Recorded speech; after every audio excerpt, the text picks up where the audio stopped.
है किसी की दुआ ऐसी जो साबिर पाक की तरह हो, मखदूम सिमना की तरह हो, या गरीब नवाज की तरह हो? नहीं। हाँ, एक ज़ात ऐसी है जिनकी दुआ नबी की दुआ की तरह है। नबी खुद फरमाते हैं, माँ बाप की दुआ औलाद के हक में ऐसी होती है जैसे मुझ मोहम्मद की दुआ मेरी उम्मत के हक में। बेशक। अब जहां दुआ कबूल होती है उसको तो तुम छोड़े पड़े हो, उसको तो सता रहे हो। मैं हजरत जब राजस्थान गया था तो मुझे बात याद आ गई, तो कही दूं। इस्लाह के लिए जिस घर में हम ठहरे थे तो वो हमारी बड़ी तारीफ करें, बड़ी खिदमत करें। हुजूर 3 साल से आपकी तारीख ले रहे, तारीख नहीं मिल रही और आप मिल गए। कभी हाथ धुलाएं, कभी ठंडा पानी, कभी गर्म पानी, अच्छी बहुत सारी। मैं समझा इसी का घर है। और मैंने कहा ये घर आपका? तो कहा नहीं हुजूर मेरा नहीं है, मेरी ससुराल है। मैंने कहा अच्छा। तो मैंने कहा ये जो घूम रही है तुम्हारी अम्मी है? कहा नहीं नहीं, ये मेरी सास अम्मी है। मैंने कहा अच्छा। मैंने कहा घर कब से नहीं गए थे? बोले हुजूर ये मत पूछो, मेरी अम्मा नहीं है, वो डायन है, डायन। तौबा तौबा, यही लफ्ज बोलो। मैंने कहा इधर बैठ। मैंने कहा डायन का बच्चा इंसान तो होता नहीं है, तो तू इंसान कैसे हो गया? तू इंसान कैसे हो गया? मैंने कहा तू मेरे नहीं, गरीब नवाज के भी जाके हाथ धुला दे। और अगर तेरी माँ और बाप अगर नाराज है, बोला हजरत 3 साल से नहीं बोलते और 3 साल से मैंने उनका मुंह नहीं देखा और जब तक सांस है जाऊंगा नहीं उनकी देहली में। मैंने कहा जब तक माँ बाप नाराज हैं सब कुछ तेरा बर्बाद रहेगा, तेरी दुआ तेरी इबादत कुछ भी काबिल कबूल नहीं है। इसलिए पूरी दुनिया एक तरफ और मेरे नबी का फरमान एक तरफ। बेशक बेशक, सुभान अल्लाह, हकीकत बात है। बहुत अच्छी। लोग बड़े बड़े बदतमीजी से बोलते हैं, बड़े बड़े गलत जुमले बोलते हैं। एक साहब के मियाँ बीबी में, एक साहब की बीबी में और माँ में जो थी थोड़ी सी अनबन हो रही थी, लड़ाई झगड़ा हो रहा था। ये आ गए, सुनते रहे सुनते रहे सुनते रहे। सुनने के बाद बीबी की तरफ हाथ जोड़ के बोले, ओ मेरी माँ चुप जा। किससे बोले? बीबी से। बीबी से बोले ओ मेरी माँ चुप जा। और अम्मा को क्या बोले सुनो। बीबी से बोले ओ मेरी माँ चुप जा। अम्मा की तरफ इशारा करके बोले ये तो कुतिया है, भौंक रही है, भौंकने दे। अम्मा हो गई कुतिया और वो हो गई अम्मा। इससे ये पूछो जब अम्मा कुतिया हो गई तो कुतिया का बच्चा तो पिल्ला होता, तू इंसान कैसे हो? गाली दे रहे नहीं दे रहे अपने आप को? बोलो। अरे जबान ही नहीं सोचते। तुम दुनिया पे आकर के डॉक्टर हो सकते हो, इंजीनियर हो सकते हो, मौलवी हो सकते हो, मुफ्ती हो सकते हो, सब कुछ हो सकते हो, मगर अपने बाप के बाप नहीं हो सकते। बेशक बेशक बेशक। इसीलिए नबी ने फरमाया, बल्कि अल्लाह का फरमान सुनो, वक़ज़ा रब्बुका अल्ला ताबुदू इल्ला इय्याह व बिल वालिदैनि इहसाना इम्मा यबलुगन्ना इंदकल किबर अहदुहुमा औ किलाहुमा फला तकुल लहुमा उफ। बेशक बेशक, सुभान अल्लाह। फला तनहरहुमा, उफ उफ कहते नहीं है ओ संभल के उफ। कुरान ने कहा अपने माँ बाप से उफ तक मत कहो। और तुम आंखें निकाल लो, तुम माँ बाप को उल्टा पुल्टा बोल रहे हो। कुरान ने कहा माँ बाप को उफ मत कहो। थोड़े से उफ ऐसे करते नहीं करते, ये भी मत कहो। वला तनहरुमा, उनको झिड़को मत।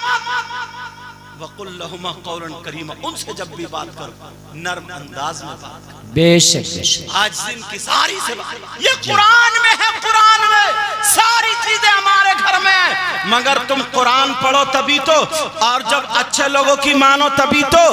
सब लग गए, सबके सब मोबाइल पे लग गए। ये छोटे छोटे बच्चे जो मोबाइल चला रहे हैं, मैं तुमसे पूछना चाहता हूं, बोलो जरा बताओ, जो 10 रुपए कमाने के लायक नहीं है वो 10,000 का मोबाइल कहां से चला रहा, मुझे बताओ। ये इस माँ बाप ने दिया है या नहीं दिया है?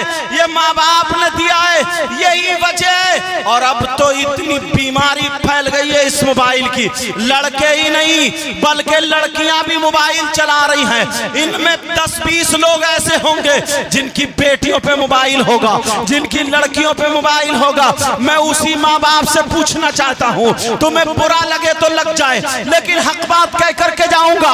उसी माँ बाप से पूछता हूँ, मुझे इतना बता दे ओ अल्लाह के बंदे, हमारी बेटी पे मोबाइल है, इसे मोबाइल की क्या जरूरत है? क्या इसका कारखाना चल रहा है? क्या इसकी फैक्ट्री चल रही है? क्या इसका कारोबार चल रहा है? क्या इसके ट्रक चल रहे हैं? क्या इसकी बसें चल रही है जो मोबाइल के बगैर ठप हो जाएंगी और पूरा खानदान भूखा मर जाएगा? अरे बोलो, बेटी को मोबाइल क्यों दिया है? जवान बेटी पे मोबाइल की क्या जरूरत है? अब तुम कहोगे कि फिर इस मोबाइल से बिगाड़ क्या है?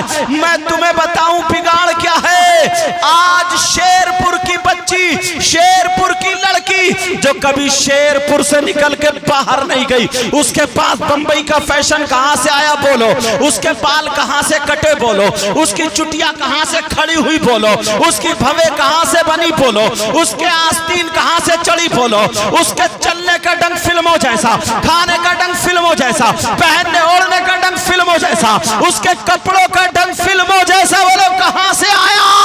जो लड़की कभी घर से बाहर निकल के नहीं गई, यही इसी मोबाइल ने दिया है, यही मोबाइल की देन है। अगर खा रही है तो उन फिल्मों के ढंग पर मोबाइल में देख के वही एक्शन बोल रही है, मोबाइल में देख के चल रही है, मोबाइल में देख के मेहंदियां लग रही है, मोबाइल में देख के कपड़े चॉइस किए जा रहे हैं, मोबाइल में देख के बाल काटे जा रहे हैं, मोबाइल में देख के सारे काम हो रहे हैं। यही वजह है 50 लड़कियां माँ बाप को पता नहीं है, गैर लड़कों से बातें करती हैं।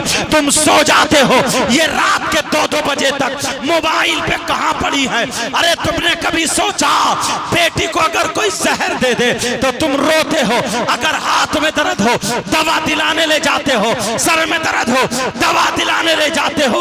उसकी इज्जत बर्बाद हो रही है, उसकी जिंदगी बर्बाद हो रही है।